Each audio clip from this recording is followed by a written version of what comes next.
안녕하십니까 톰님. 반갑습니다. 와인마신 나툼 이준혁입니다. 네, 드디어 돌고 돌아 거의 마지막 프리메이크리 본로만의 프리메이크리죠. 이제 주요 프레임크루들은 저희가 보노만은 다 살펴봤고요. 이제 약간 외곽 쪽에 빠져 있는 사실 정말 프레임크루 같은 프레임크루를 소개해 드릴까 합니다. 가장 먼저 소개해 드릴 포도밭은 보노만의 프레임크루 레쇼무입니다. 레쇼무는 총 6.46헥타르 구성이 되었고 뉴생조지와 라타슈 바로 아래 남쪽에 위치해 있습니다. 대부분의 다른 프레임크루보다 경사면이 높지 않으며 이제 토양에 점토를 많이 포함하고 있어 좀 더 강한 바디감을 피니시에서 느낄 수 있습니다. 또한 구획에 이제 바닥과 도로 사이에 이제 물 웅덩이가 있었는데 이 구획을 가지고 있는 생산자들은 흙을 채워 넣어서 웅덩이를 메웠다고 합니다. 이 구획은 이제 말콩수 바로 건너편에 있어요. 말콩수와 맞닿아 있는 곳으로 다른 레시옴보다 조금 더 좋은 품질을 지닌다고 합니다. 전반적으로 레시옴은 상대적으로 풍만한 바디감을 지니고 있지만 그런 바디감에 비해서 피니시가 뒤가 좀 짧다. 그게 좀 아쉬운 편입니다. 레쇼무의 주요 생산자는 매혹 가문제가 2.01헥타를 가지고 있고요. 그 다음에 아르나 라시오가 0.75헥타, 도멘 라마슈가 0.56, 도멘 AMB 리옹이 0.46, 그 다음에 주르스놀라가 0.45, 다니엘 리옹이 0.42, 제롬 셰조 0.39, 그 다음에 기타 생산자들이 이제 포도밭을 소유하고 있습니다. 가장 작게 소유한 생산자가 도메인 꼼트 리제베레인데요. 도메인 꼼트 리제베레는 0.1175 헥타를 소유하고 있습니다. 오늘 역시 가장 먼저 소개해드릴 컬렉터블 생산자입니다. 첫 번째 생산자는 도메인 꼼트 리제베레입니다. 루이 미셸 리제베레는 0.1176 헥타의 레쇼물 소유하고 있고요.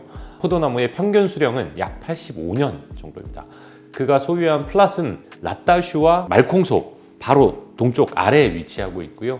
꼼트 리제벨레는 2000 빈티지부터 레쇼물을 생산하기 시작하였으며 2008 빈티지부터 스타일을 잡아 2009 빈티지부터 날아오기 시작하였습니다. 사실 레쇼무 중에서는 단연 돋보이는 퀄리티를 지닌 와인이었는데요. 최근에는 이제 아론 라쇼가 그의 버금가는 뛰어난 와인을 생산하고 있습니다.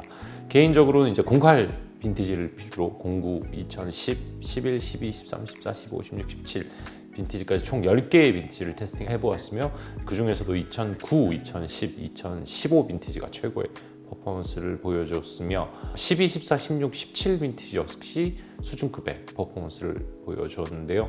꼼트 리제베레르 특유의 화려한 향기가 아주 매력적인 와인입니다. 그 클로드 샤또하고 비교하면 아주 유사한데 클로드 샤또보다는 좀 향이 좀 더 복합적이라고 해야 되나? 그 정도. 그래서 그렇게 엄청난 차이를 내진 않아요. 클로드 샤또하고. 근데 클로드 샤또는 어쨌든 빌라지고. 그렇죠. 이건 프리메크루인데 근데 사실 클로드 샤또는 프리메크루 취급을 받는 거고 이건 프리메크루인데 리제 치고는 사실 생산량이 좀 작아서 기껏 해봐야 1년에 600병도 안 만들거든요. 500병, 600병 왔다 갔다 하니까. 어쨌든 리제베레르가 만든 와인은 2009 빈티지 이후에 생산된 와인들을 추천해 드립니다.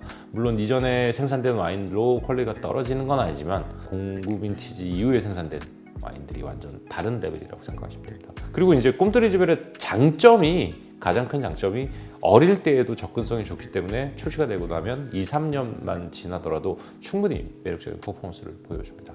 이 와인은 빈티지에 따라 최소 7년에서 10년 정도의 숙성을 거치면 시음젓기에 접어들며 평균 가격은 약 1,700불대에서 빈티지에 따라서는 3,300불을 상회하게 됩니다.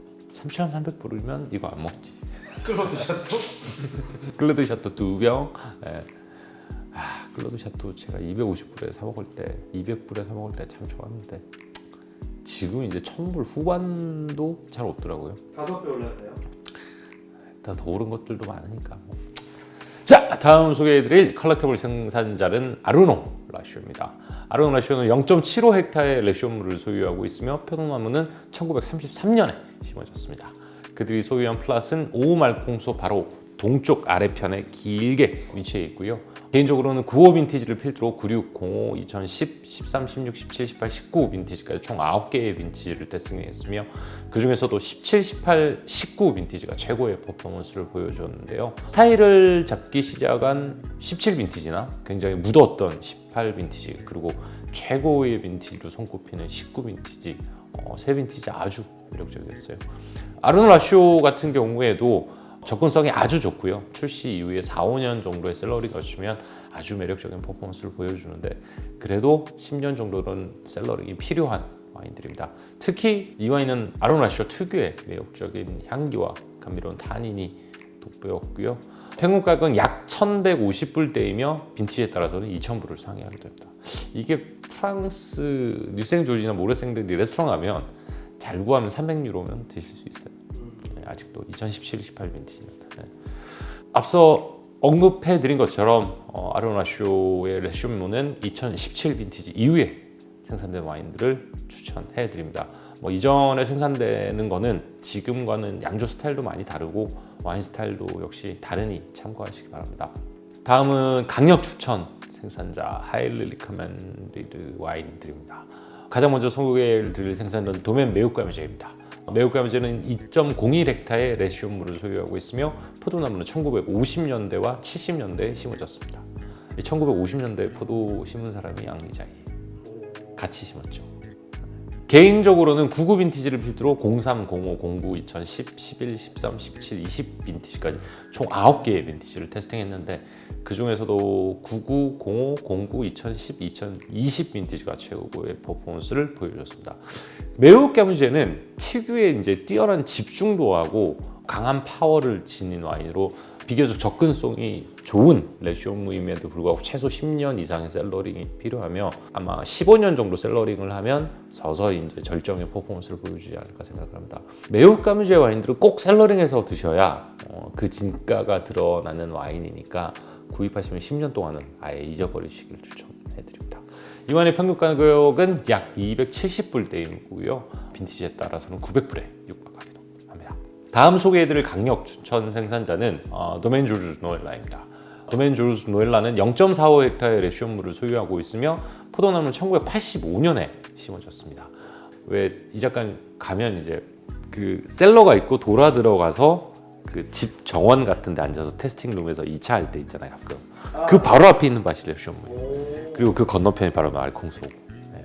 그 개 라피트 앉혀놓고 노엘라는 담배 피우고 있고 저는 같이 와인 마시고 있고 거기가 이제 그 레시온 바로 앞에 있는 밭이죠. 오너이자 와인메이커인 막심 슈러는 이 토양이 이제 감자를 심어야 할 정도로 척박한 토양이라고 이야기를 했으며 토양의 위쪽은 이제 흙으로 덮여 있지만 아래쪽은 단단한 바위층이 위치하고 있어 와인에게서 좋은 미네랄 캐릭터를 느낄 수 있다고 이야기해 줬습니다. 개인적으로 이 와인은 2011 빈티지를 필두로 12, 13, 14, 15, 16, 17, 18, 19, 20, 21 빈티지를 테스팅했고요. 개인적으로는 2012 빈티지부터 15 빈티지까지는 좀 섬세하면서도 우아한 스타일의 제가 아주 좋아하는 피노 누아였다면 16 빈티지부터 20 빈티지가는 아주 파워풀하고 집중도 넘치는 와인을 생산했습니다. 그리고 이제 작년 가을에 와인을 테스팅한 2021 빈티지는 이전의 스타일로 회귀를 해 특유의 섬세하고 우아한 캐릭터를 잘 표현했는데 이게 아마 빈티지의 캐릭터일 수도 있어요. 네. 이 와인의 평균 가격은 약 220불대이고요. 빈티지에 따라서는 200불 후반대에 판매가 되고 있습니다. 그리고 빈티지에 따라 최소 7년에서 10년 이상의 셀러링이 필요한데요. 가격 대비로는 아주 매력적인 와인이라고 생각합니다. 자, 다음 추천해드릴 강력 추천 생산자는 도멘 장그리보입니다. 장그리보는 0.15헥타의 레시온물을 소유하고 있으며 포도나무는 1969년에 식재되었습니다. 개인적으로 장그리보의 레시온물은 2005 빈티지를 필두로 2010, 15 빈티지를 테스팅하였으며 그 중에서도 최근에 출시된 2015 빈티지가 가장 인상적인 퍼포먼스를 보여주었습니다. 만약 장그리보의 레시온물을 만나신다면 딸인 마틸드 그리보가 만든 빈티지를 드셔보시는 걸 추천해드립니다. 물론 이제 에티엔 그리보도 수준급의 와인을 만들었지만 제가 보기엔 딸이 와인 더 잘 만드는 것 같아요. 장그리보의 레시온물은 빈티지에 따라서 최소 7년에서 10년 이상의 셀러링이 필요하며 평균 가격은 약 230불대이며 빈티지에 따라서 700불을 상회하게 됩니다. 그리고 이외에도 도멘 라마슈라든지 니콜 라마슈라고 하죠 이제. 그 다음에 도멘 그로페르스유 등이 레시온물을 생산하고 있는데 그렇게 뛰어난 퍼포먼스를 보여주지는 못한다고 생각합니다. 특히 그로페르스유는 좀 스타일이 좀 많이 바뀌면서 2016, 17부터 이제 계속 왼쪽으로 가셔서 제 스타일하고는 계속 멀어지는. 네. 라타슈와 말콩소에 붙어 있는 포도밭이지만은 사실 약간 좀 잊혀진 포도밭인 레숑 그래도 꽤 괜찮은 생산자들이 와인을 만들고 있으니 기회가 되신다면 한번 맛보시기를 추천해 드립니다. 감사합니다. 어머니 맛이나 톰 이준혁이었습니다.